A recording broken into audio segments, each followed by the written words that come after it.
Megastar Chiranjeevi హీరోగా Bimbisara director Vashishta తెరకెక్కిస్తున్న latest movie Vishwambhara. Socio ఫ్యాంటసీగా వస్తున్న ఈ సినిమాపై భారీ అంచనాలున్నాయి. ఈ మూవీలో భారీగా విఎఫ్ఎక్స్ వాడుతున్నారు. అయితే ఆ మధ్య టీజర్ రిలీజ్ చేయగా గ్రాఫిక్స్ తేలిపోయినట్టుగా ట్రోలింగ్ జరిగింది. దీంతో సినిమాను వాయిదా వేసి సీజీ వర్క్ పై ఫోకస్ పెట్టారు మేకర్స్. ప్రస్తుతం Vishwambhara graphics work full swing లో జరుగుతోంది. అయితే ఈ సినిమాలో కేవలం విఎఫ్ఎక్స్ కోసమే 75 కోట్లు ఖర్చు చేస్తున్నట్టు సమాచారం. హాలీవుడ్ సినిమాలకు పనిచేసిన ప్రముఖ విఎఫ్ఎక్స్ కంపెనీతో ఒప్పందం చేసుకున్నారట.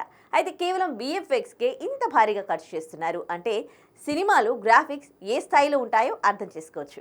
కానీ ఈ స్థాయిలో ఖర్చు చేస్తున్నారు అంటే ఈ మూవీ కోసం రియాలిటీ కంటే విఎఫ్ఎక్స్ మీదనే ఎక్కువగా ఆధారపడినట్టు తెలుస్తోంది. ఇప్పటికే షూటింగ్ దాదాపు చివరకు వచ్చేసింది. జూలై నెలలో ఈ సినిమాను రిలీజ్ చేసేందుకు ప్లాన్ చేస్తున్నారు మేకర్స్. పోయిన సంక్రాంతికి ఈ సినిమా రిలీజ్ కావాల్సి ఉన్న విఎఫ్ఎక్స్ పనుల కారణంగా ఆలస్యమవుతూ వస్తోంది. ఇక రీసెంట్గా రామ రామ అనే ఫస్ట్ సాంగ్ రిలీజ్ చేయగా మంచి రెస్పాన్స్ వచ్చింది.